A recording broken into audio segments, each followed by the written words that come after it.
Hey, Brian, can you hear us?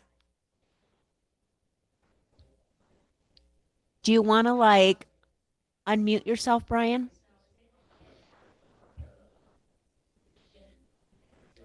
Or not?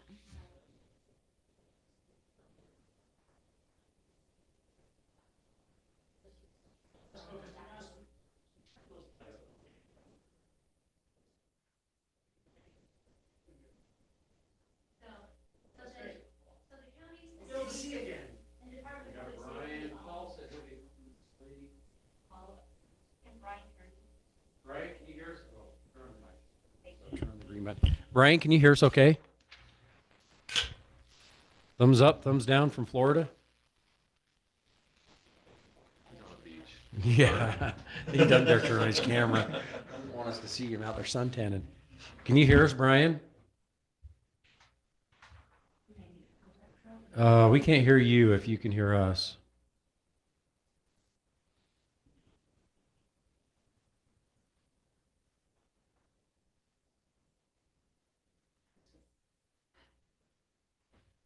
Huh.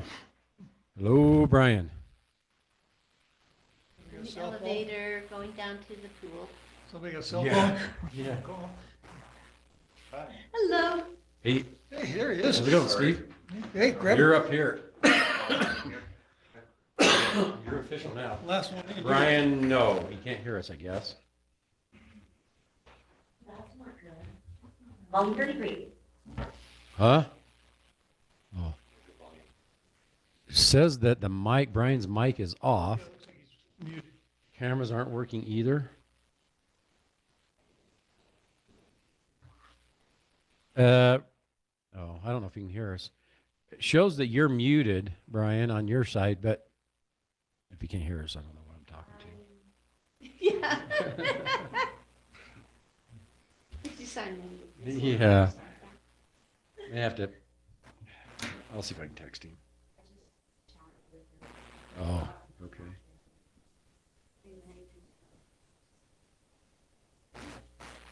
Yeah. Oh, he was texting me. I didn't know that. So he can't hear anything. Text him back to him, turn on hearing aid. Tell me he's got to listen. Yeah. He lives right across from me.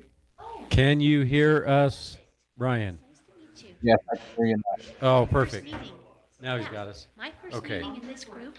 So hold on, I'm gonna see Ed, Brian, Carrie, Mark, There Nathan, he is. Steve, David. There he is. All right. Paul MacArthur's gonna be a few minutes late. Let's go ahead and get started. I'll explain why here in a second. You'll get to know me. So, for this first little while, or this first meeting, I'll kind of run it, but from one of the things we want to do today is elect a chair. And I'm gonna suggest it come from one of the resident committee members. But once we do that, then the chair will run these meetings. So I'm just doing this today to kind of get this organized. We're kind of rebooting the Public Works Committee again. So just as you'll note here, I set 60 minutes for the meeting time. I'm pretty conscientious about people's time.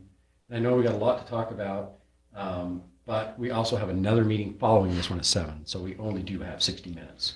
So one thing I like to do in meetings, and going forward, I suggest keep them at 60 minutes so we don't get worn out and wear people out. And if you ever hear me yell squirrel, that means we've got way off track. It's something we used to do in my old company when meetings got way off track, because if you've ever been with a dog and you go through the woods and you're tracking along, they see a squirrel, boom, they're gone.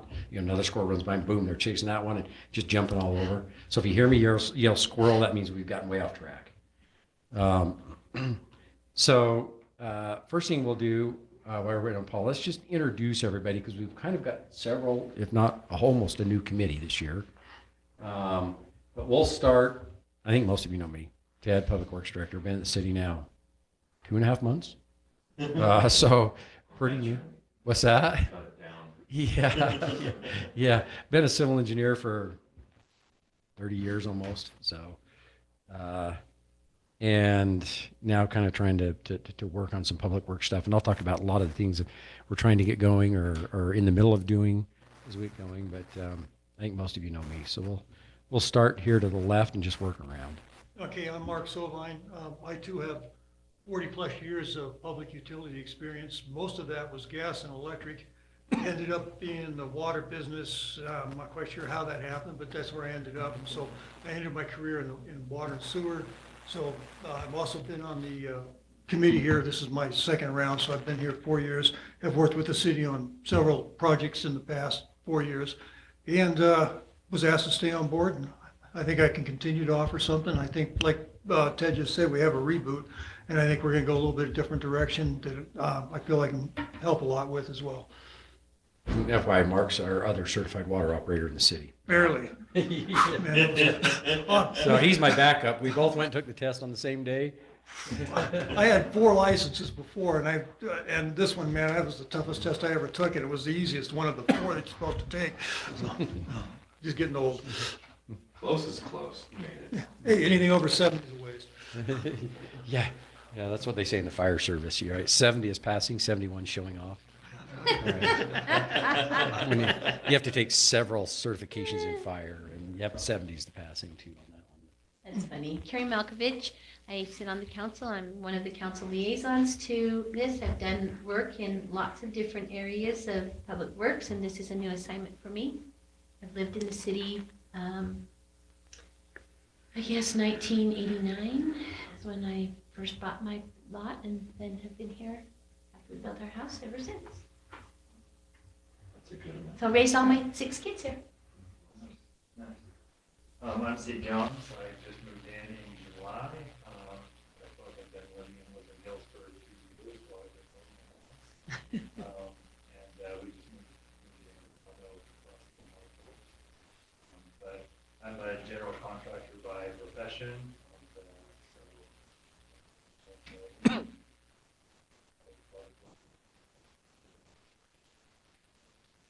I'm Nate Pack. I am a civil engineer. Been one for 15 and a half years or so. I'm a dirt engineer. So I get to be dirty all the time with that. It's fun for me. I've been in Woodland Hills 7, but lived here for 4 because it took us a long time to get into. Happy to be here. This is exciting for me. It's fun stuff for me. Weird. David Stones, I've only lived here for going on 25 years, so not quite like Carrie. So, I don't know if I could say I'm an engineer. I have a computer science master's degree. I guess I was doing AI for Intel before AI was even a word. But anyway, I digress. I dabble in designing massive computer systems and very complex, I guess, processes. Anyway, that's enough about me. I guess I've been involved in snowplowing. I guess I have a little bit of background in that. I grew up in an area for the first 15 years of my life where we had 300 inches of snow at our house every year. So don't think of walking out of your house onto anything other than up above and walking downstairs, but that was still walking out. Okay, that's where I grew up, so northern Michigan. Anyway, I've been involved in snowplowing since I guess we started it. Dave's over our snowplow group. Ryan?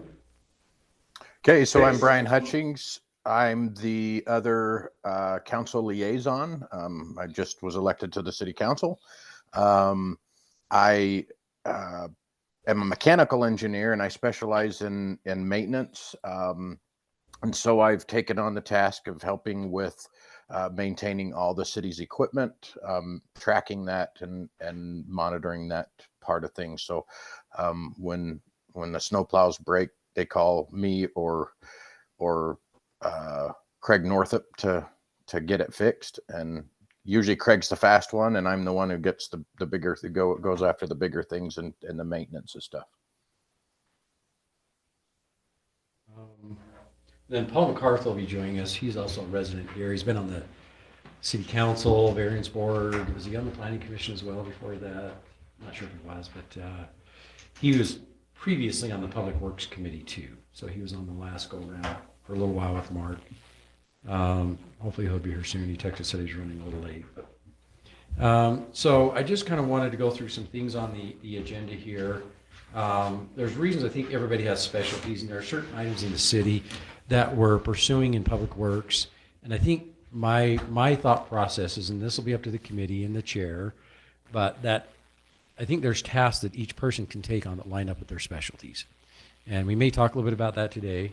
But before we get into that, the committee was just reorganized this year, and our committee ordinance was changed for the Public Works Committee. We used to have several more committee members, but we've shortened it now down to the committee being the 4 community representatives, 2 council representatives, snowplow and Public Works. And then if we need to pull the planning commissioner in for some specialized advice, we can pull them in as well. So that's good. And then the Public Works Director. So that's how the committee's organized. So there's about 8. Does that make 8? 8 or 9 on the committee. 8. The council representatives are really not, they're here to guide from the council perspective, but really the committee is intended to be run and directed, and most of the feedback and input come from the committee members, i.e. the public committee members. And so the councils will give council member representatives will give guidance as they can and help out. But really, we want most of the direction to come from the public, because that was the intent of starting a Public Works Committee. And we don't want this up here to be run by the council. We want this committee to be a representative of the community. So one of the first orders of business is the selection of the committee chair. And given the intent of the committee, I'm going to suggest and almost would say that it has to be a public representative on the committee that is the committee chair. I'll first ask, does anybody want to volunteer for committee chair before we start talking about some options? Brian can't. So we've really got 3 representatives here and one that's on his way. Yeah, I was going to say, the guy not here get voted in. There's 4 of you to choose from. So do you want to draw straws, or are you doing rock, paper, scissors? Now, I will From the notes. throw out, and I hope I don't get punched for this. Mark was the committee chair before and has offered to do it for another year, just as this new committee kind of transitions. But he's not saying that he has to take that position if someone else wants it. So. I do, but I'm happy to do whatever. Okay, let me add I'll a do it little after he does it. Really, it's not a, I can add to that. When I was asked to stay on for a second term, my response was, yes, I can do that, but I really don't want to be the chair. That being said, when I was the chair, I was doing all the minutes, I was doing all the agendas and everything like that. Ted has agreed to take a lot of that load off of me, so that, off that position, off the chair position. So that's a big plus. And again, as we were talking, given my experience, we can go ahead and maybe, if I do take it for the first year, that'll kind of give everybody else an idea of what that position is like, and then we can re-look at doing it, or excuse me, I just lost a tooth, so I can't talk, I'm sorry. Great. Implant in the morning. We can look at reevaluating that position next year, and somebody else can take a turn. Or if we want to do it within next year, we can do that as well, if somebody feels comfortable. And I can speak for Mark, he did a great job. which is kind of why I think I'm okay with that. But if you don't want to go a year even, we could switch sooner. I think a year at a time is probably a good break. That way we can get that, and then we would give an end of the year report to the council, and then maybe the first meeting next year we do it. So, I vote for you.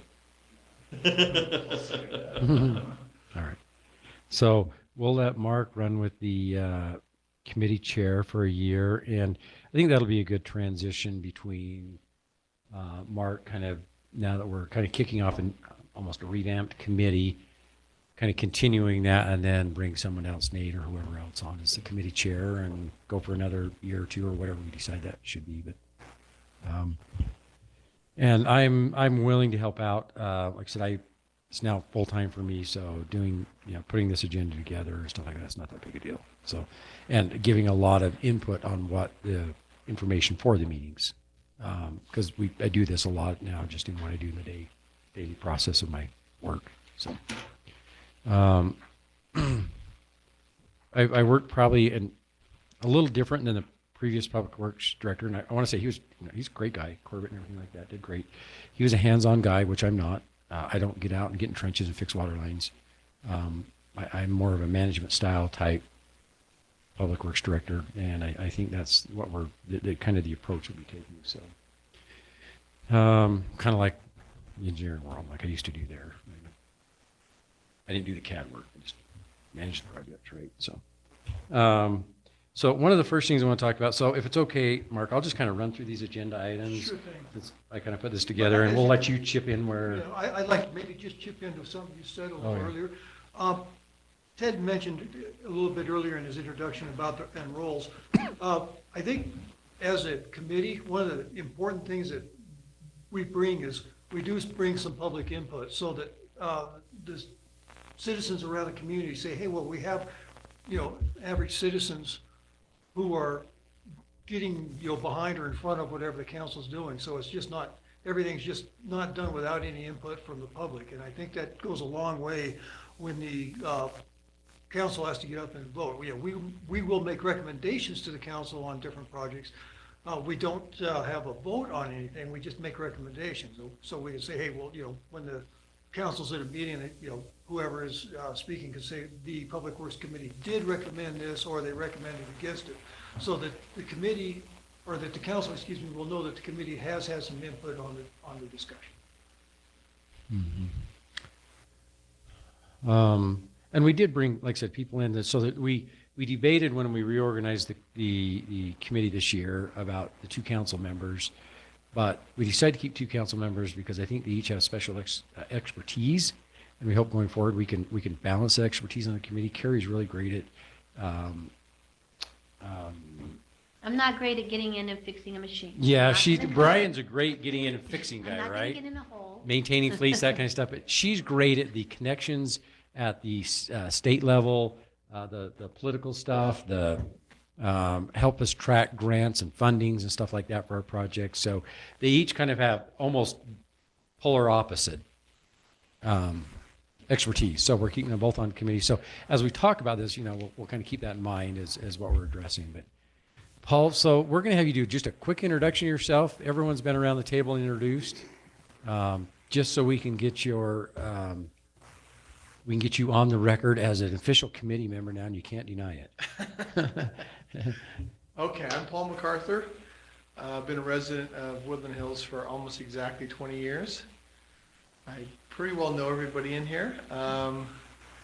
Let's see, I was on the city council for 6 years between 2016 and 2022. I'm an attorney, and that's it. Thanks, Paul. So he's on the committee to keep us straight, right? So we're not doing something illegal. He was, when he was on the council, he was one of the liaisons to the committee. Yeah. And that, we asked him to stay on, and he agreed to at that point, because he did bring that experience. So with him. Mark, these 3 are all engineers, 4 are engineers. Did you say you are also an engineer? Electronics. Okay. So contractor, Yeah, Yeah. contractor, Contractor, engineer, so engineer. civil, computer, That, civil, Mechanical. mechanical. Mechanical. engineering. right? Did you say computer science? Computer engineering? that's not the same kind of engineer, so don't. I know, but it still has a name to it. So, and you're electrical engineer, Electronic, not electronic. Okay. So, I'm not an engineer at all. Me neither. Okay, good.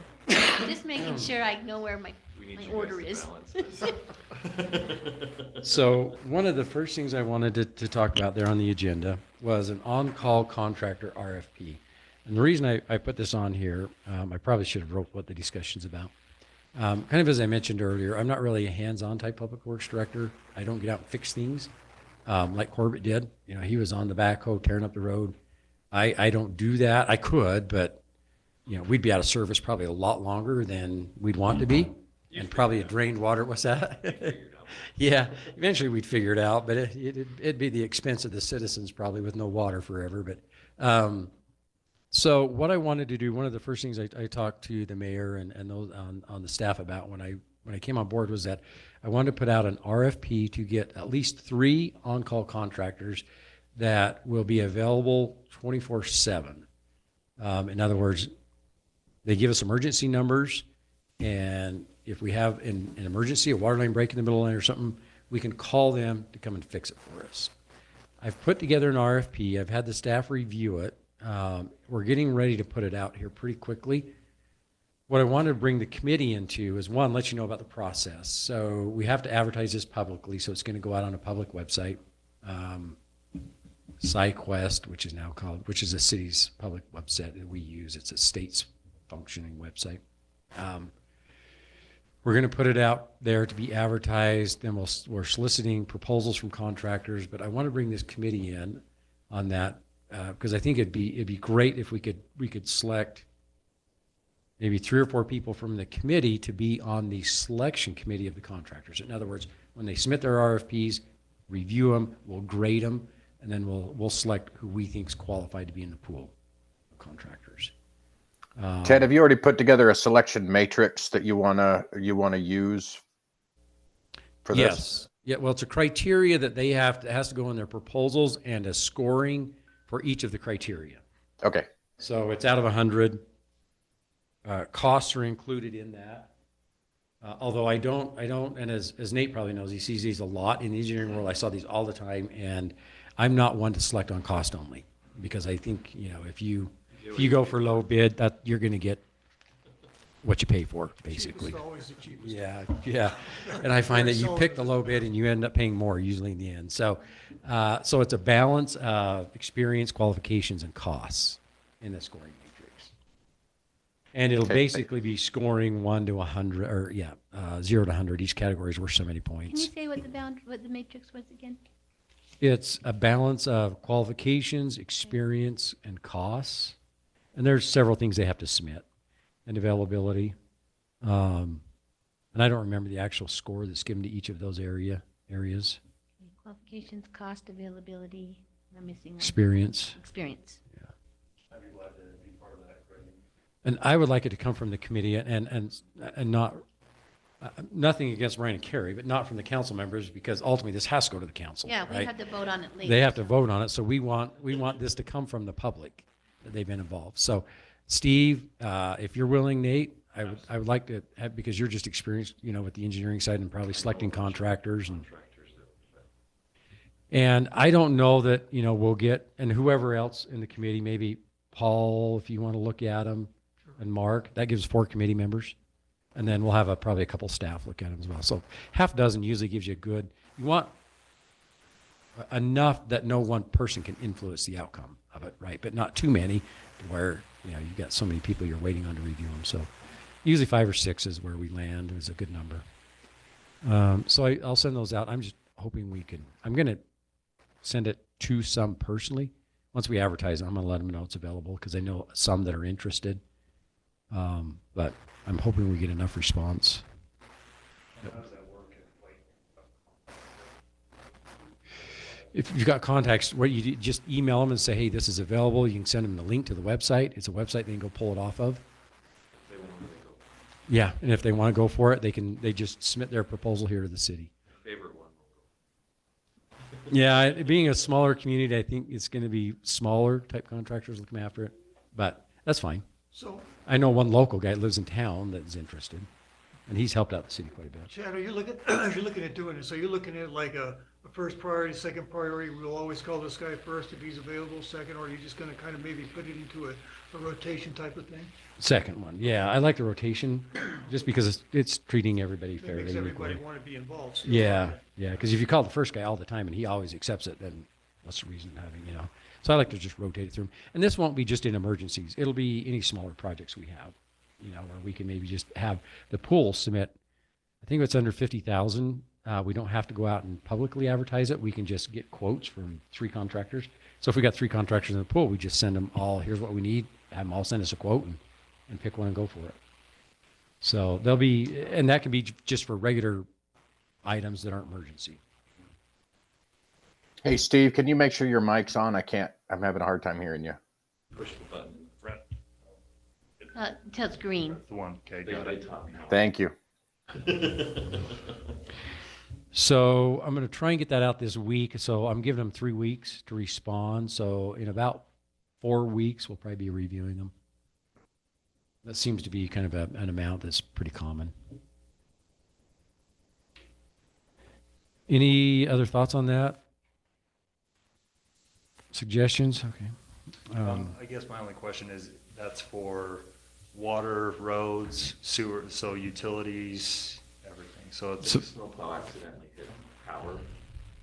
So that's SESD. We have to call it SESD. Yeah. Or if there's a water. Yeah. So it's really just or- what we own as a city. Yeah. Our public works. Sewer, water. So what I've got in there, sewer, water, roads, and facilities. In other words, if we need something at our building done. And they have that capability to do it. Those are basically the 4 areas.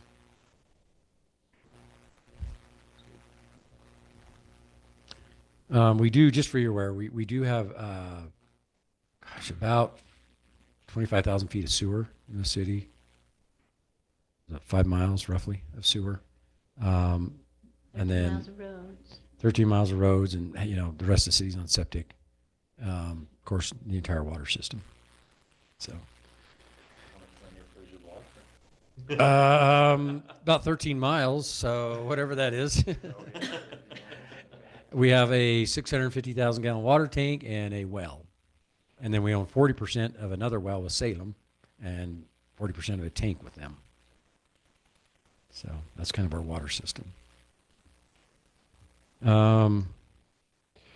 Well completion. I'm going to let Mark talk even a little bit more about this. So just to give you a little background, and Mark knows a little more. The well project, we call it the Broad Hollow Well. It's our primary well, primary water source. It's up, if you know where the top of, go up out of deep forest. And it's right up there where the tank is. The well's right next to the water tank. Over the avalanche. Yeah, basically where that avalanche came down. Above Sherry Berger's house, if you know where that is. You go up that road, Dave Taylor, Sherry Berger. So we do have a well and a water tank up there. The well was started about 9 years ago. We got funding from the Division of Drinking Water. The well building and the power and everything like that, the Public Works Department took that task on to do it themselves. It's still not quite completed. And so the goal is I just want to get that done, that well. It's about, 65, 70% complete, somewhere around there. There's some electrical. So there's quite a list of items, but for example, we have a backup generator that's sitting up there, but it's not been hooked up. There's a fuel source for it, and we have to get the power hooked up to it so it can, and a transfer switch so it can transfer from inline power to the generator power in the event of a power outage. So the generator's there, it's not been hooked up. There's just a bunch of electrical work that still needs to be kind of wrapped up. We also are planning we were right in the middle when the previous public works guy left of an upgrade because the well's been running off single phase power all this time, but we're now getting 3-phase power up there. So we got to switch out some of the electrical equipment for 3-phase power, putting in a VFD, a harmonics filter, and some things like that. And then there was also some discussion about upgrading the well pump to a larger pump so we can get more water out of it. So, and then, just some the chlorine room's not been finished off. The floor's not been coated, only in one corner. None of the steel's been coated, just kind of a bunch of miscellaneous things to finish up. Kind of needs to be just organized, cleaned up. It's a little bit of disrepair. So Mark and I and Alan Wakefield, if you guys know who he is, he's a master electrician, been an electrician for longer than I've been alive, probably 50 years or something like that. But we went up there and did a tour of it to figure out everything, try and make a list of what needs to be done so we can get a contract ready and send it out to bid. Just to get a contractor to come in and finish it up and be done with it. We've got about $1 million in our well funding, or in our, sorry, $1 million in our water funding to go towards, and it's not going to cost $1 million, but we'll talk about what we want to do with some of that others. Yeah. Yeah. Well, maybe that's one thing to explain too, is how our budget works for roads and other infrastructure versus water, and where Yeah, there's so- other funds. I mean, there are two different Right. So funding mechanisms, and water can only do water. So water, and for those of you who know, water and sewer are what they call enterprise funds. So they have to basically support themselves, right? So that's the money you pay for your water bill, that goes to support operations and maintenance of the water system. Money gets set aside, any extra gets set aside so we can do upgrades and replacements and that kind of stuff. So you can only spend water money on water money, sewer money on sewer money. Roads comes from more general fund type stuff, and we get Class C road funds from the state, from gas tax and stuff like that. We'll kind of talk about some of the road stuff here in a minute, but for the purposes of the well, we do have our water funds, and right now we've got roughly $1 million in the fund to go towards improvements, and a portion of that I'm suggesting should go towards the well to finish that, and then we'll talk here in a minute about some thoughts on some of the other monies, because we have a lot of other work we'll talk about here in a minute that needs to be done. But I'm going to let Mark here just take a minute and talk about the well site visit we took. Let me talk a little bit about the funding portion of that.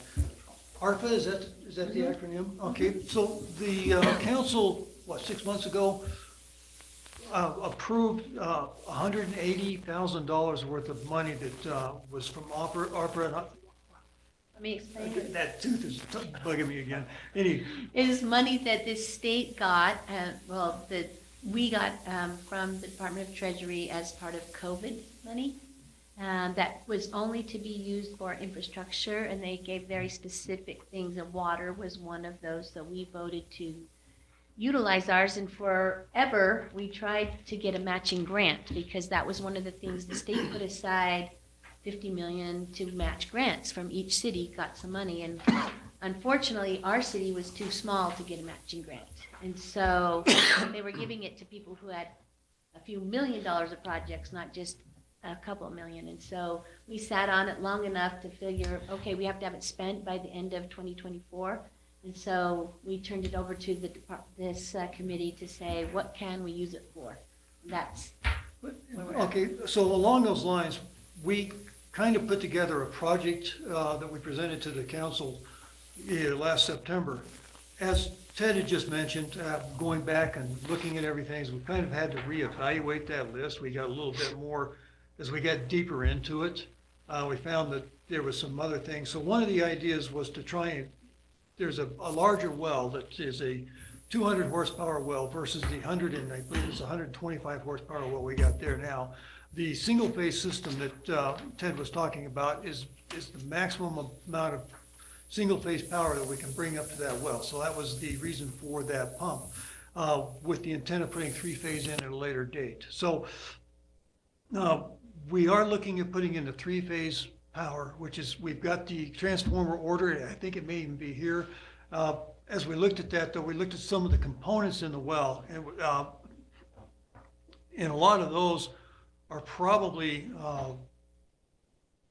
need to be upgraded. I'm just gonna say that. So we look at, let's go ahead, and since we're gonna be doing this much work, we're doing 80% of the components changed out. We're looking at probably just changing out 100% of the components in there. We will build the electrical components into this, so it's really gonna be an electrical upgrade for everything. We will build it to handle the new 200 horsepower pump. So we'll be going from like 125 or 225 kVA to about a 300 kVA power. So that when or if we get to the point we need to install that larger well that we have, the well pump that we have sitting in there, we'll already have the power in there. Another advantage to having the larger system in there is it'll be a little bit more efficient. It gives us a little bit more control over how we run it. But most importantly, it will be put in, and it'll be put in to code. There'll be all the codes there. There are honestly a few code violations that are in there. So we'll bring it up to code, bring it up to a professional looking well, for lack of a better choice of words. And then as we need to in the future, that may be 10 years down the road, maybe 15, maybe never, If we need to put that new pump in, we'll already have the infrastructure in place to do that. So that's kind of the change we had. I quite honestly ended up with a little egg on my face after reviewing all of that and said, well, I wish I'd have seen this earlier. But so nonetheless, that's the direction we're going. So there'll be, you know, the ARPA money first, and then we also have that $1 million. Hopefully we'll spend that money and we can get most of it done with those funds. I think we have about, correct me if I'm wrong, about 180,000 180K. Yeah, I would say about. of ARPA money. 180. So that's Just that's for the well. just for the well. Yeah. And the purpose of that, so we got a quote. So SESD installs three-phase power. I think the conduit, Mark and Corbett were putting in the conduit and got it about, what, 3/4 of the way there? Yeah, 2/3, 3/4. 2/3 of the way there. So once we get the conduit in, they'll actually pull the wire, set the transformer and the switch gear. They sent us a quote to do that, and actually they dropped their cost from the first Bless their original hearts. quote Okay. because some of the prices went down. So they've sent us a quote to do that. It's well under the 180,000. Wonderful. So we'll get that done. Plus, I think maybe a little more of the work done with that 180. Then whatever beyond that we'll have to go out of the water fund. We won't be, I don't think that, of that 180, I don't think that will include putting in the new pump in, will it? No, Okay, so. no, I don't think so. And then there are also some housekeeping things, like you said, some paint. There's some supports that probably need to be anchored to the wall and to the floor. The chlorine room is probably something that we need to take care of as quick as we can. It's, that's something that needs to be done. I would think that would be a priority. As soon as we get some weather, we can get in and out of there. We probably ought to take care of that as soon as we can, would be my thoughts on that. But all in all, it's a nice well. It's got good capacity. The drawdown on it is, and recoveries are very good. Yeah, good well. So I think we've got a very good well as far as the actual, pump and the casing and everything else. It's just the components that we have to run the well or what we need to look at taking care of. And so I was going to suggest too that as we work through these, there's some ideas I got on some committee members that kind of have. I really think it would be best suited if the committee members each have a kind of a task out of these items we're all doing in the public works, rather than everybody trying to do everything.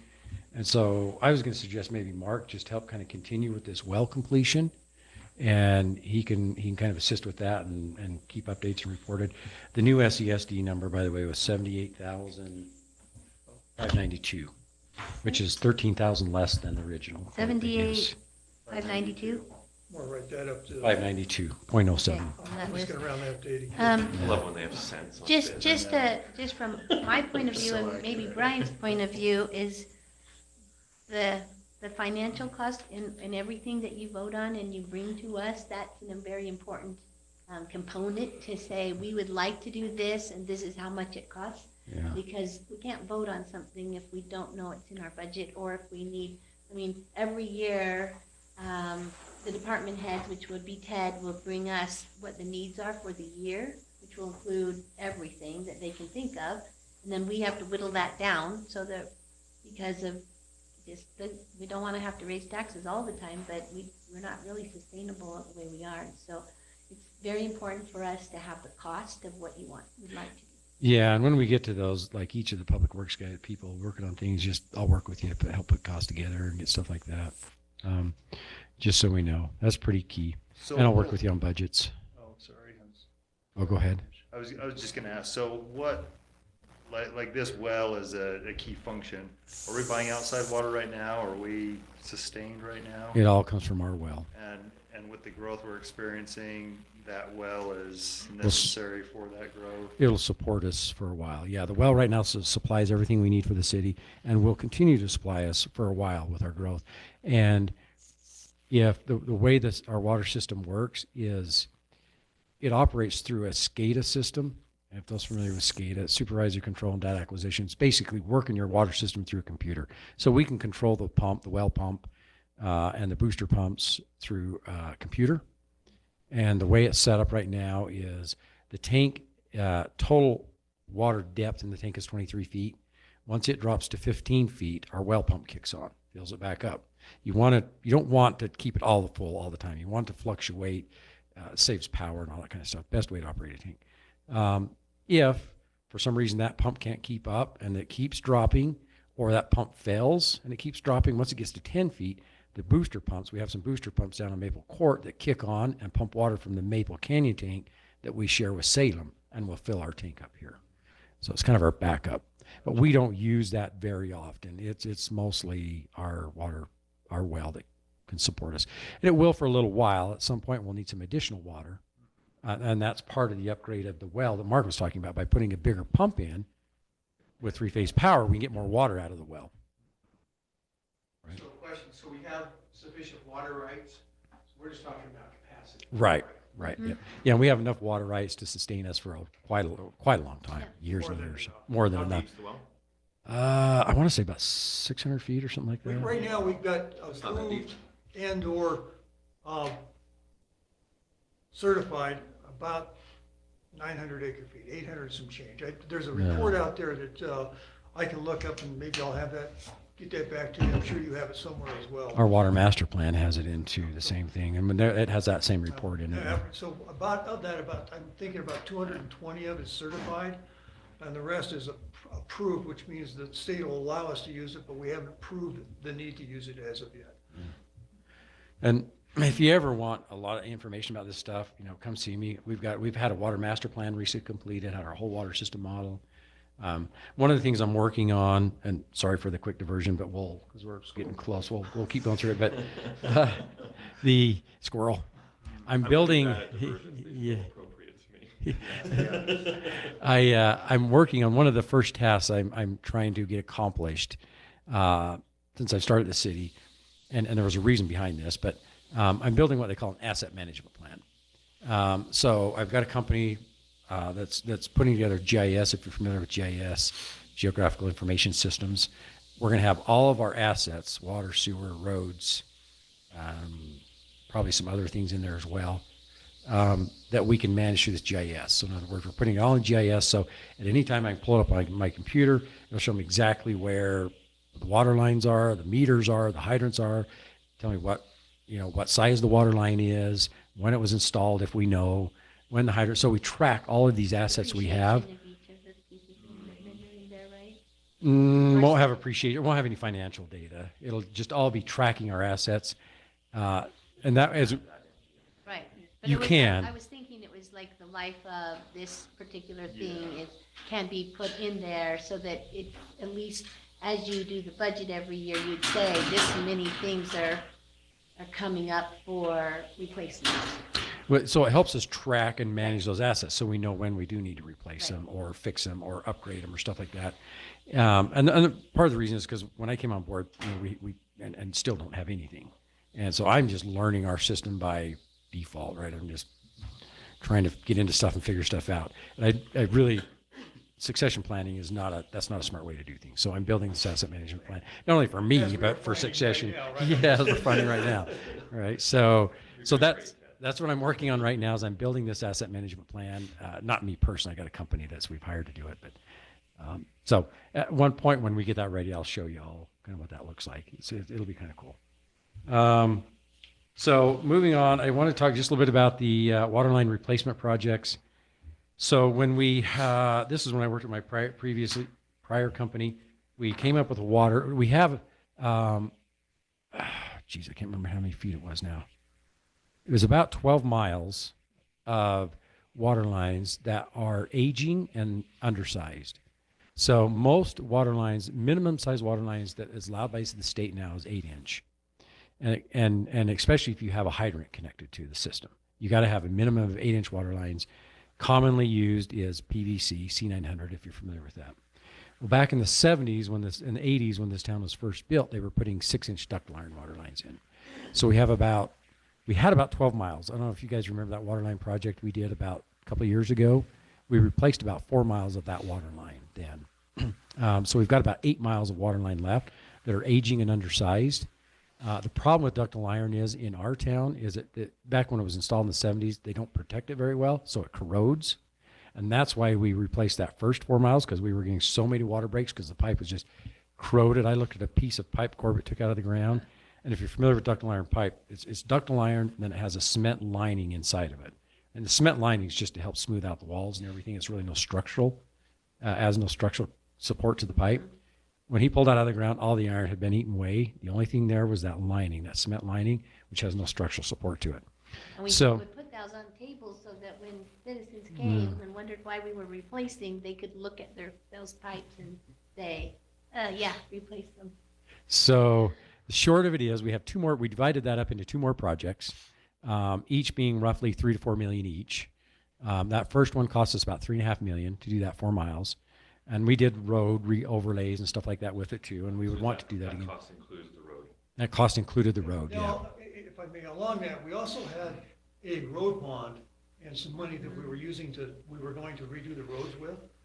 And the timing could not have been better. I mean, Able to hit both. yeah, so we were able to actually, because we had a plan we were gonna use with the road money, and we were able to dovetail that in with the water project, and so we were able to use a lot of water project fund money along with that road money to get complete overlays instead of just a 3-foot patch in there that would have never worked.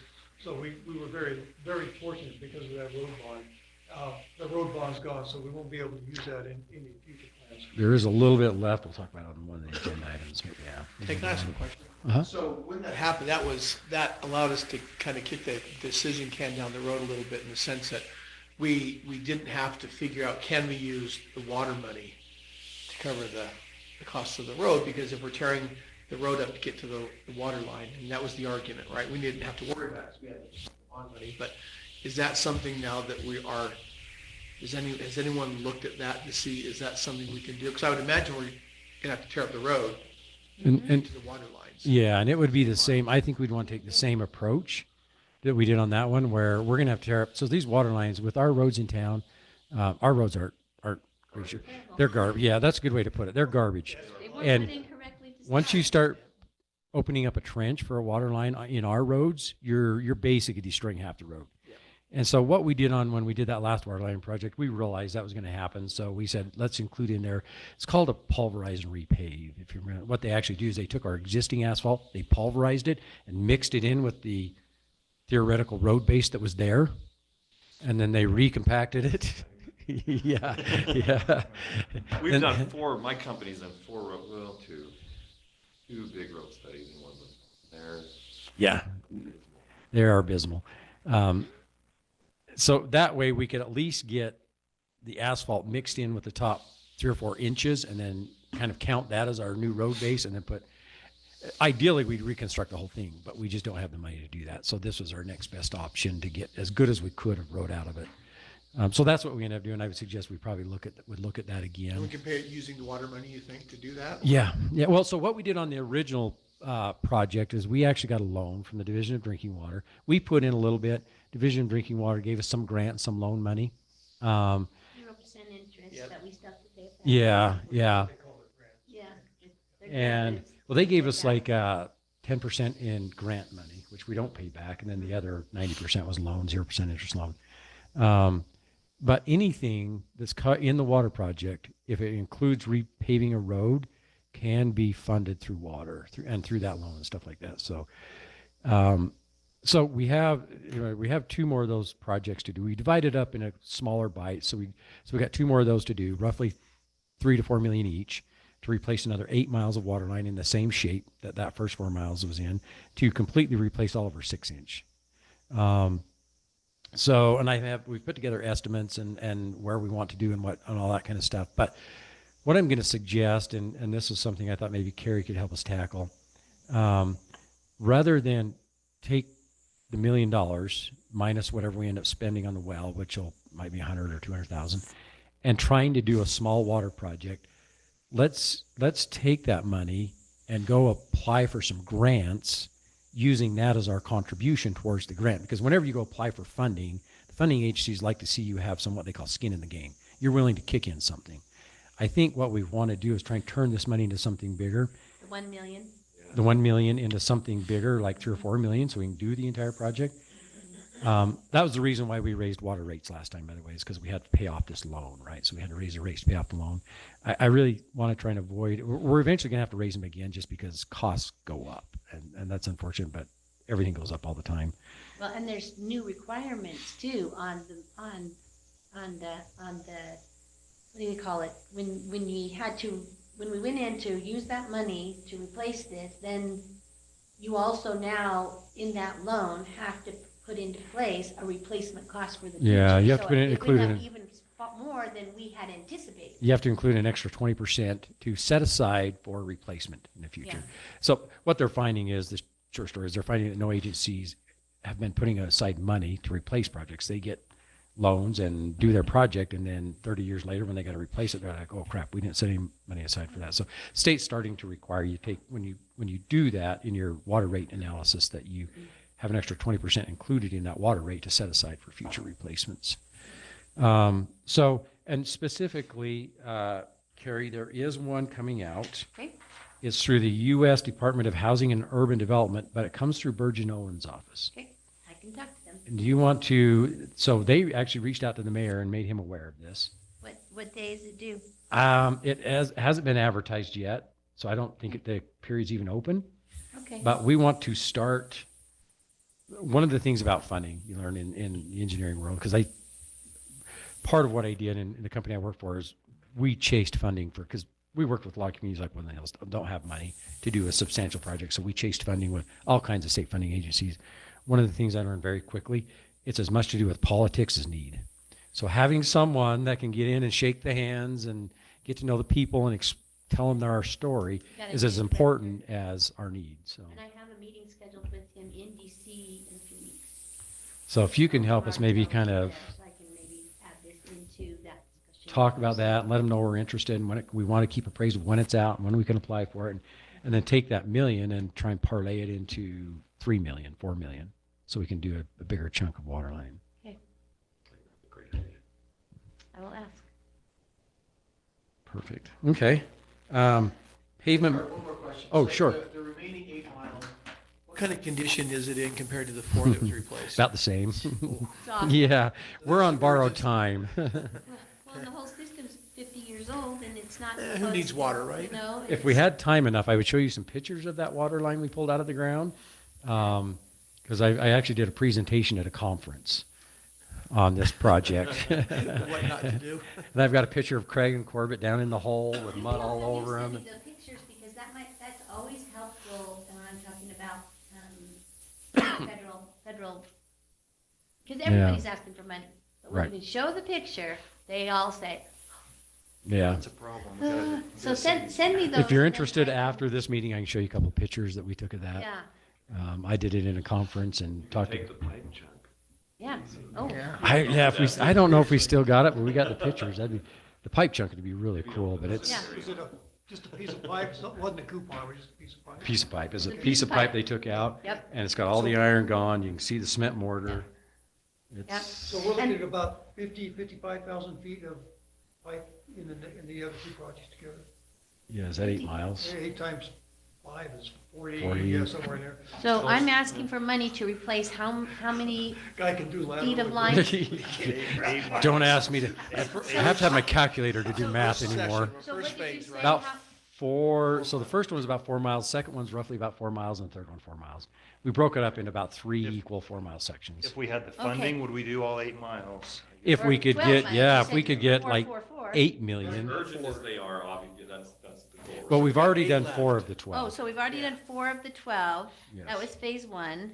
Okay, Yes. so we're just looking for the other 8 mil. And then. And it's about 8 million to finish the last 2 phases, and about $1 million a mile by the time you add the roads and everything into it. It's roughly $1 million a What mile. were you in that other project? What's that? Yeah, the one with the first phase, remember? It was 3.5 million 3.5, okay. for So 4. 1 It million was about per 3.6 mile. for That's water, about 4 miles. water replacement, water distribution replacement.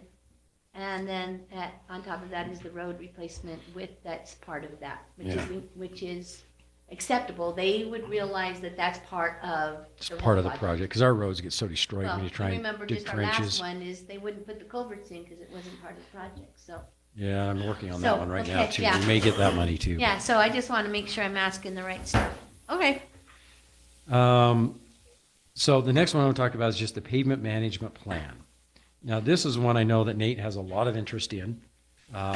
So I would suggest, Nate, if you want to be involved in this one from a committee, because your company has done work up here. So what this is right now, as you know, we've got some stellar roads in the community. And the first thing I want to do is get a handle on the road conditions. What kind of conditioner they're in, what kind of treatment should we be applying, and when should we be applying them. My approach to this is I don't want to just start guessing on what to do and when to do it and where to do it. There's actually a process you can go through to figure out how to prioritize these and what kind of treatments are the best. Otherwise, we've always just followed kind of the process of let's crack seal so many miles every year. Well, crack sealing may not be the best treatment for that road. There's a few roads that are Yeah. all crack seal now. Yeah. So that may not be the best use of our money. Drive over on Maple. So there is an engineering. Yeah. That crack seal gets slippery. I've about canned it a few times Well, on the it. plows, I'm sure you guys love it as much as it ends up in my snow blower when I. Yeah. Yeah, that's a lot better than what it was. Did you guys see that funny thing right here that Dennis Lizen Yeah. put on? About 10:30 in the night, I was getting texts all in on that I thing. know, with the witch in the middle of the pothole. We have tried to fix that one. It just won't The hold one right now that's because of in cold front. temperatures. Do It's on the Between corner of Copac and- Maple. It came right back Maple and out Woodland as soon as Hills 3 or Drive. 4 cars hit it. Yeah. We've I'm tried driving. patching it. I'm just waiting for better weather to get a permanent patch in there. I told Zach today, we may just try it again, and because we got some sitting down in the garage, but anyway. So we're doing this pavement management plan. The idea here is it's a consulting firm that we've hired to go out and put the plan together for us. And this is where you can get involved with this firm, and they don't really look at the Jones and DeMille. And what they do is they go out and classify the road based on AASHTO, and we don't have to get into details that other than say they're a pavement regulatory agency, national, American Association of State Traffic Officials or Transportation Officials. Yeah. They have guidelines for how you classify roads based on, the cracks, how many, what they look like, the directions, all that kind of stuff, what kind of conditioner, and you gave them a grade. And then based on that grade, tells you what kind of treatment you should be doing to that road. And then they put cost to it. How much is it going to cost? So they're doing that plan right now. They actually were here in town today, starting to take pictures and classify the roads. So they'll come out with a grade. All of our roads in town, all 13 miles, are going to go through and give them all a grade. Based on the grade, they'll say, this is what kind of treatment should be applied, and here's the cost. And so once we get to kind of that step where they have some sort of draft information put together, that's when, Nate, I'd like to pull you in and have you looking at it. And then the idea behind that is that we can start taking a more organized approach to how we're fixing and replacing and repairing our roads. So that's supposed to be done by about summertime, the plan, completely. So yeah, right in time for So asphalt with all season. that though, with the 8 miles that need to be replaced, will those all be deprioritized automatically? They will if we can end up doing the water line. If for some reason we don't get any money to do a water line, then we may have to tackle the roads quicker. Now, you're right. I don't want to go in and start fix roads and then come back a year later and tear them up to put in a water line. Right. Yeah. So, Depending on how that grant is, depends on when it's awarded, and then is it given to you up front, or is it one that you do it yourself and then you turn in the invoices and they pay you back whenever they get around to it? yeah, it kind of So depends on there's all how. these different conditions that come with it. And then by then, it's no longer asphalt season in Woodland Hills. Yeah, even if we get the grant this year, likely we wouldn't be doing the project till next Till year. next year, yep. Hey Ted, sorry, another question. Just help me understand. The 13 miles of road, does that include Summit Creek? And Yes. And Thousand Oaks? So don't those have newer systems? Yes. So But- if we fixed 4, how many miles is that? So is Thousand Oaks still in decent condition? I would imagine that was more Yeah, modern and, materials. and you're right. They're in better conditions. And those pipes are good pipes. They're all the 8-inch. All of Thousand Oaks and Summit Creek, they're all the 8-inch PVC. We probably won't have to tackle those water lines for quite a while. What's interesting, though, when you look at pavement management, it's not necessarily based on age of roads. Sometimes you have so much money available, you may be better spent saving the roads that are in decent shape and making them last longer than trying to salvage roads that are just lost, right? So that's what's interesting about pavement management. So just because a road may be in a little better shape doesn't mean that falls far down the priority. It may actually be a priority road, because if we apply this treatment to this year, it's going to last another 20 years. allowing us to then maybe turn to a lesser road the next year or something. Was that, So- wasn't there a presentation given to the council along those lines here? Yeah, and that was by a specific supplier of a road polymer they put on the roads. But, Oh, he yeah. was trying to sell a product is what I think I heard. Well, no, he did the presentation, but he was representing a specific supplier. He didn't try and sell his product, but Concept is valid still. yeah, it's a valid concept you talked about. Yeah, and that's the idea behind pavement management. So, want to jump to one more real quick. I'm not sure where that other meeting. They're going to be needing our room. They're in the other rooms. They're set up Oh, in there. I've okay. been- I heard them. Okay, that'd be good. Any questions, real quick, on the pavement management plan? Excited to have it. Yeah, Yet. it'll be fun to have. As you probably see, what I'm trying to do is organize everything and then figure out how to tackle it rather than just. My idea is to be proactive rather than reactive. That's And right. it's very important, I think, from Brian and my standpoint, that when citizens call and say, my road is crappy, and I say, yeah, everybody's is, and well, what's the plan? I don't know. It's much better if I can say, this committee is working on it, and there is a plan. There's been a management study. There is all sorts of Our things going on. roads really aren't, we're average, I Yeah. would say. I mean, I did a Well- pavement study in Bountiful a week ago. The lower portion of town is not. No, well, I'm just saying that that's average, sadly. Mm. Yeah. The problem is most towns build roads all too often without, we have this much money, that's a 5-year plan. We're gonna do it anyway. We'll do it, 5 years later, they gotta do it again. 5 years later, they gotta do it again. Mm-hmm. I've done the same road in West Valley 3 times. Yeah. And And- they don't listen, they don't have the funds to do what we recommend. They go in and just do a Band-Aid. Well, and the one thing too, from the state level, when we were trying to get grants for water or roads, states like, well, it's not our fault you didn't take care of it, right? So why should the taxpayers of wherever, and they'll throw out a city in the middle of nowhere and pay for Woodland Hills roads, right?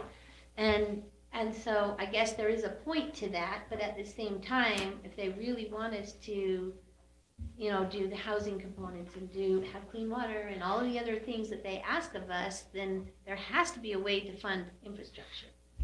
And it can't be just, and again, even this week I had somebody say, well, you need to change your model, you need to have sales, you need to have this and this. And they find solutions for us that we have considered.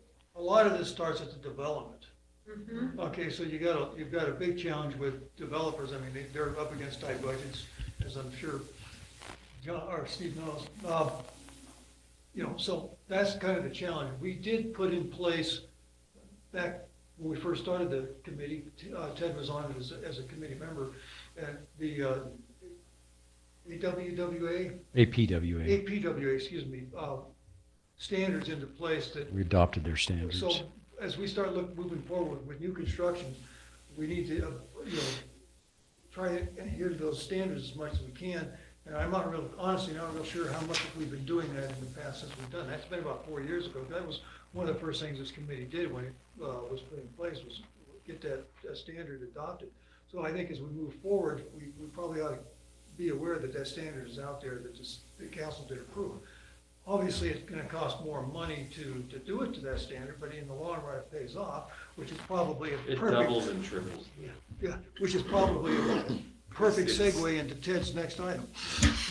Yeah, and what you find out Yes, about Brian. pavement too, when you're managing pavement is, and Nate I'm sure knows this, you apply 400,000 towards this road now, and you'll make it last 5 years. You apply 600 towards that now, and it'll last 20 years. So you've got to look at, how you're applying it. So silly.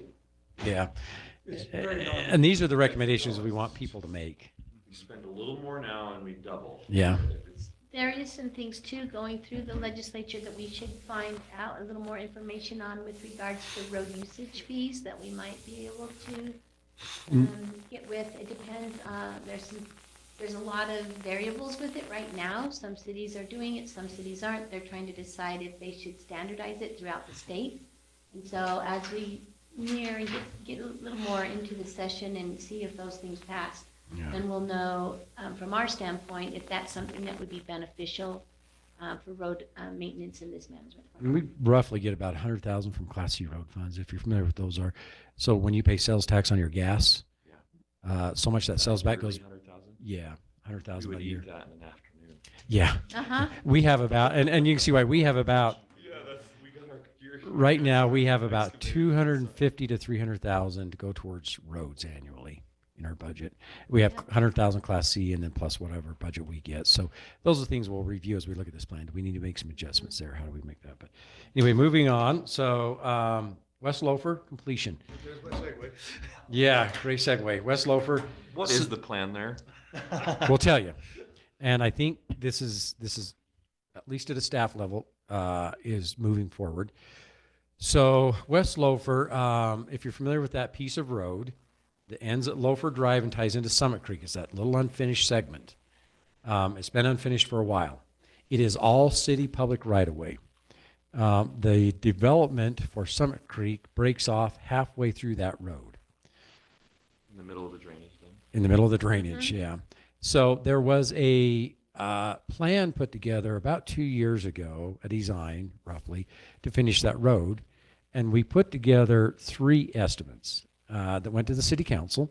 And the estimates were, we'll put lipstick on the pig, we'll give you a better road, or we'll give you the best road. The best road was tear everything out that's there, start all over and build it back up. Obviously, very expensive, more money than the city has. It's the only way to do it to the standard. All fill. Yeah, Right, yeah. that's the We have hard no part. proof how it was placed, and Corbett just had them dump it. Yeah. And you guys did, I think your company did some I sounding I or did some, the same. yeah. Yeah. So the options were It's garbage. lipstick There on the garbage pig down the line was, 20 feet down. let's just put some pavement on it and call it good, was lipstick on the pig. Then the middle option was to come in and tear off about 4 feet of that material because we need material anyway to slope the embankments a little differently for safety reasons. So we don't have to And put, for the Anderson, too, right? Right. you're right, and so we don't have to guardrail. We do have to guardrail a little bit of it, but if we didn't re-slope the embankment, we'd have to guardrail the whole thing. So to save that, we take about 4 feet of the dirt off, kind of re-slope the embankments. We have to replace the culvert that's there because it's crushed. And then we'd come in and put in like a couple feet of fill. You're almost replacing it. Or at least digging it up and replacing it. Yeah, you're going to dig the culvert up, replace it. And we had an estimate from a contractor to do all this work. And then we take and put in geofabric, a couple feet of fill, more geofabric, and a couple more feet of fill, and then put in the And that would hold for a long time. yeah, that was the middle option. That was the one the council said, let's go forward with that one. So we talked to Summit Creek.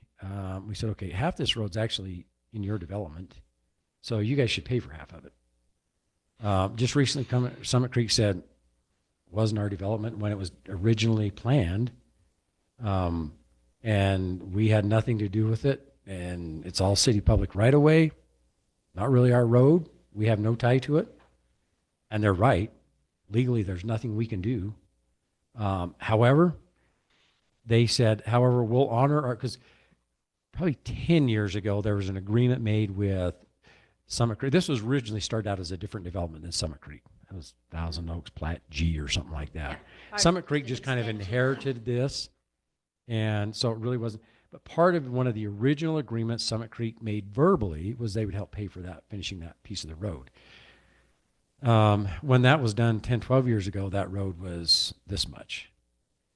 12 years later, now it's this much. Summit Creek saying, we didn't really plan for this. So bottom line is they've come back and said, we will honor our original agreement and we will pay for our proportionate share of what we agreed to do a dozen years ago. The estimate on the road is about $580,000 to finish that road. Summit Paved, Creek, curved, I guess not curved, we don't curve. yeah. Yeah, But we just- do have curb in this section, a little bit of curb because we have to collect some of the water. Move it out correctly or whatever. Yeah. So there is some, and I can show you we've got about a 70% plan we got from the previous city engineers, LEI. The idea is we have to finish that up.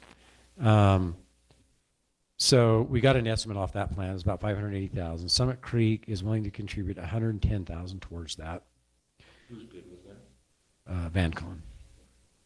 They were doing the water line project at the time. Said, hey, put us together a cost of this road. And I know them pretty well because I've worked with them a lot. But that was 2 years ago. They gave us that cost. I've just been kind of been inflating it a bit every so often. I don't know if it'd be that much more.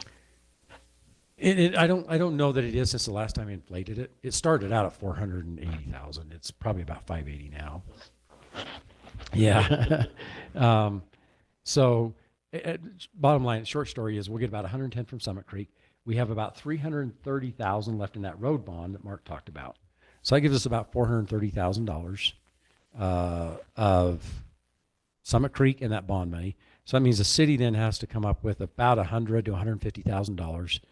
We have not spent any of our Class C road funds this year because, well, I take it back. We spent about, I don't know, that came out of the maintenance budget. So we've still got all of our Class C road funds available. So probably 100,000 out of that. That'll get us up close. And then we may need another 50, 60,000. So me too. The plan is there. We've got to finish up the design. It's about 70% complete. We've got to finish the design up. It's going to cost us probably about, I don't know, 15 grand, 20 grand, somewhere around there to finish up the design, get the bid documents all ready to go. We'll put it out to bid. We talked about it at staff level, and it's going to go to council this coming week to see if the council wants to move forward with this.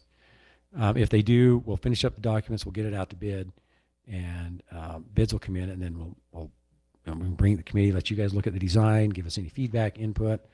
So Costs. Get it all finished this summer, all the way to the end with Summit Creek's approved, because last time we talked about it, they were like, no, and we were saying, do we just go to our portion, and then they were gonna do their Yeah, portion. we decided to do the whole road. It only made sense, so Okay. we'll just have to kick in the rest of that road bond money. Summit Creek's 110,000 they're agreeing to give the city, and Class C road funds and some other budget. And it may come in less than that. Whenever I put together, this was based on engineers as well. It started out, we got the bid from Vancon. So I put together a bid schedule from the design plans and said, give us a cost. I told them not to be in a bidding environment though. I said, give us real money cost. Don't pretend like you're not bidding it and competing. Just give me what it really costs. And then I took their cost and inflated it a little bit. I'm always of the opinion plan for the worst. And then if you get better, great, you've got the money already in place. If it comes in, bids come in higher than what you budgeted, then you're scrambling to try and find money and can we do the project? So I always try and overshoot estimates a little bit just so you're planning for, but we'll see where bids come in. Yeah. 20% over. Yeah. Yeah. And that's usually, depending on how tight the design is, we'll go to How between urgent 10 is and it? that. I was gonna kind of go there. It is, so we're going to lose In that. Mysore, the waterways are decently controlled, so it's not like the culvert's toast. It's not like it's really getting any issues there. The local neighbor, do the Andersons care? Yes. Does Glenn care? I don't know they so much care whether the road's done. They just don't like everybody trucking across it now because it's, They distances get more that you have to traffic have. once it's done. yeah, they just don't like it that it's mud. People go out there and spin out in the snow and the mud The and rock back. flip all over it. There's But also regulations as to how far away, like your actual egress is. yeah, and you can't have a dead end road without turnaround by emergency access, right? For emergency access, So you can't have that's it. a real valid reason. Yeah, you can't have a dead end road. And our road bond money is costing us, Getting a negative return. we're getting a negative return on that money. So we'd like to spend it sooner rather than later. This is a great place to focus that. Yeah. It's Some small enough. might not be here in a year, Uh, or they might not. Yeah. Well, I know the PTF is earning some money, but I don't think it's keeping up with inflation. It's- So yeah. But a couple, what I'm gonna say might sting a little bit, so heads up on that. One of the first Everything stings when it's items that was taken on by the committee when it was first put in place 4 years ago was the road bond and how to spend that road bond. Both of these gentlemen and I were a part of that. And one of the big discussions we had was the value of that money being spent on that road compared to spending it on the rest of the community. How much value did the community as a whole get by doing that, what is it, 300 feet or whatever it is? That little Yeah, it's strip. three- Hey, Mark, 300 can I feet? just bring up a point? Yeah. We're past time. Yeah. I'm sure we can discuss probably for hours, but we do want to keep to the allotted Right, time. and I was just gonna, so that was one of the big things we talked about. And that it was, it was at the time decided it probably wasn't worth the money, but we did get a lot of pushback from the council, so it did get pushed into doing that. That's kind of where I was gonna go with that. Yeah, and it's also, when we got looking at it for emergency access, kind of became a little bit more valid. It did become more important once that was Yeah. brought to our attention, yes. Yeah. So that's kind of where we're at with that. It's going to go to the council this next week, to the council meeting to talk about, they're going to talk about this very thing. Here's how much money we have. Here's where we think it's going to take. Here's where the budget will come from, and let the council decide if they want to go forward. If they do, that'll be the steps. So, last couple of things is, we finished the sounding assessment of the sewer system. Basically, we may be taking over the maintenance of that. Well, we are taking over the maintenance of that. So before corporate left, we had the whole thing sounded to find out what kind of shape it's in. It's in great shape. So ultimately, we may be taking over the maintenance of that. But we're inheriting a good sewer system. So we got about, like I said, 5 miles of sewer, and it's pretty good shape. All Thousand Oaks, right? All in Thousand Oaks and Summer Creek. Yep. And it goes to Payson to be treated. Payson had been maintaining it, but they don't want to do that anymore. So it's going to be, at least in our city. So we're not gonna be able to send sewage to. Yes. We'll still send it to them. We just have to take over the maintenance of the sewer in our city. They're not taking. Right. They have been maintaining them for us for a cost, but Yeah, yeah. that would be a very expensive project for us. And where would we put it? Over. We do. And you Which is can't- another test that's coming. Yeah. Three bridges. I was talking to another guy in Lehigh about that today. He said it's about like the water test. Yeah, it's- I was asking him how it was, but so we do need one. Snow plows. I'll send an email summary of everything. Okay. Nothing crazy. There's new trucks coming in. There's a bunch of stuff. I can give out kinds of stats. I'm all about analytics and You stuff. guys rock, by the way. But I'll send a summary to everybody. Can I say one thing? Just one quick thing about the snowplow. So we put in we had a bill request in the legislature this year, for those of you who might not know this. And that bill is House Bill 292. And it went through, I testified at committee and met with committee members. It passed the House unanimously and now is in the Senate to allow. It does not have snowplows as an emergency vehicle, which was the requirement for the state, was that only emergency vehicles can have the accessory lighting that we have on our snowplows. And so what DPS and I did is we kind of rearranged some things. And now snowplows, if this passes the Senate committee this week, I hope to be able to testify there, and then it will pass the House, the Senate, and then we'll go to the governor. But this just, what we did is we carved out a space for snowplows to be able to have the accessory lighting without being an emergency vehicle. Because right now, the only vehicles that can have accessory lighting are law enforcement, ambulance, fire trucks, and school buses. Those are the only 4. And so this will change, and so the Utah League of Cities and Towns, the Utah Association of Counties, both are supporters and came out publicly supporting it, as well as Department of Public Safety.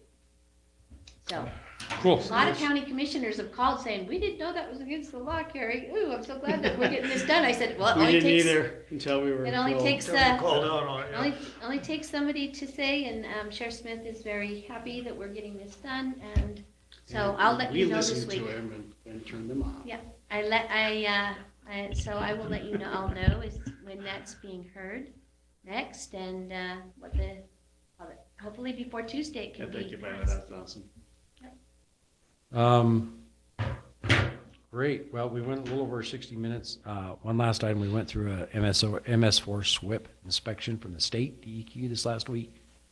Waiting to see how we did, but I don't think it was as good as we could have done because we hadn't been doing anything for the last 5 years. So we had a bunch of things in our plan that said we will do this, but we never did. So I think we've got a lot of work to do over the next 6 months. I'll probably bring more information to the committee once we hear back. The state's putting all the information together, and they'll get back to us and say, here's everything you need to do. For those of you who don't know, MS4 is participation in communities are required to control their stormwater runoff especially those that would generate pollutants when you impact an impaired body of water. And because we've got Salem below us that has creeks that run to Utah Lake, which is an impaired body of water, we have to control the pollutants that leave. And we only control construction sites through SWIP program and cities facilities. So anyway, we did a big tour with them, 3 days of, the way I describe it to people probably, and don't get me wrong, the DEQ people are really nice. They were great, but going through this audit for 3 days with them, and it was 3 full days of auditing, I kind of describe it as having a root canal while getting a colonoscopy. It's that fun and being awake the whole time. Yeah. Well, I've done each of them, but not together. So I can only imagine doing it together and not being put out. I've got So a do we lot have of the results of the experience. audit then? No, they're working on that. They'll get Okay. back to us. We have, once we go through the audit, we have 7 days to upload any information that we were lacking, which was quite a bit, and we don't have it. So the 7 days ends tomorrow, then they will go through it, and then they have 90 days to get us back to, here's what you guys need to be doing and get done. And then we have 6 months to get it done. I may pull on the committee to help with I've this. got a lot of experience with SWIP and. Yeah, and then maybe that's something I can have you help on, Steve. So if we got Nate on pavement stuff, Mark on water stuff, you on SWIP shit. SWIP, yeah. So And- they have 90 days to report to us, and then And we Paul will have- be our legal attorney for the SWIP stuff because we may be getting in trouble. Yeah, Did you say we have to comply in 6 months? 6 months. Okay. Most of it's desktop stuff. I should say all of it in the next 6 months will be desktop stuff. Okay. Do we have a consultant that helps keep us in line, by the way? We have a outside consultant we've hired to do all our SWIP Is inspections. it Silverleaf or who is it? Mitch is his name. Can't think of the name of his company. Not Mick Richardson. He's out of, I think he comes out of Highland. No, he comes out of Salt Lake Valley somewhere. Is he? Okay. Yeah, Wasn't he I can get the Highland name of his City company. engineer For a while or something? What's that? Wasn't he Highland City engineer or something for a while? He did it for Highland, but Maybe he he wasn't their did it city for Highland, engineer. is what it Yeah, was, he still, yeah. I think he still does all our SWIP stuff. He's an independent contractor, and he handles all of our SWIP inspections, and he was with us on the audit. Okay. He helped put together our stormwater management plan, which is where we're lacking a lot of stuff that we got to do in the next 6 months. Any questions, comments, final thoughts, parting shots? We had a lot to cover in that meeting. I hope next meeting we can do fewer items, maybe drill a little more into some stuff. Just When tackle is some our of next this meeting? First, the What's the frequency? Are we the monthly? 5th of stuff. Monthly, March? first Tuesday of each month Well, just so you're aware, at this time. the caucus meetings are being held that night statewide. Political caucus. Anything, meetings Brian? for Republican and Democrat, and it will be in, this whole building will be, No, it's already nothing. reserved. We didn't make it to So- fleet management this time, but maybe So- next So we time need to that'll. find a You- different you- January place. 5th, we can't do that. Or no, I so- need to put some plans together for that, so. So I just want you to know that, All right, yeah, that the thanks. entire building is already reserved for that night. What night? There's no meetings in March here 5th. because March 5th, it's already reserved for caucus night. The Could we- whole entire building. Would, as an alternate location, maybe, And I Summit would be able to Creek's attend. courthouse? and you wouldn't be able to make it, would you? I'm in charge of the caucus meeting. Let's look at either maybe we. If we can do a daytime or the day before, I don't know. Well, what I was gonna ask is 6 o'clock work for everybody? I mean, just because we've always done it 6 o'clock, you know, is that, I mean, it seems to be always kind of, 6 o'clock's been a challenge for you by the time you get in from Orem and everything else, and I know Travis, 6:30? 6:30 to 7? If we can swing, but I can get on the call, the phone on my way in too, so.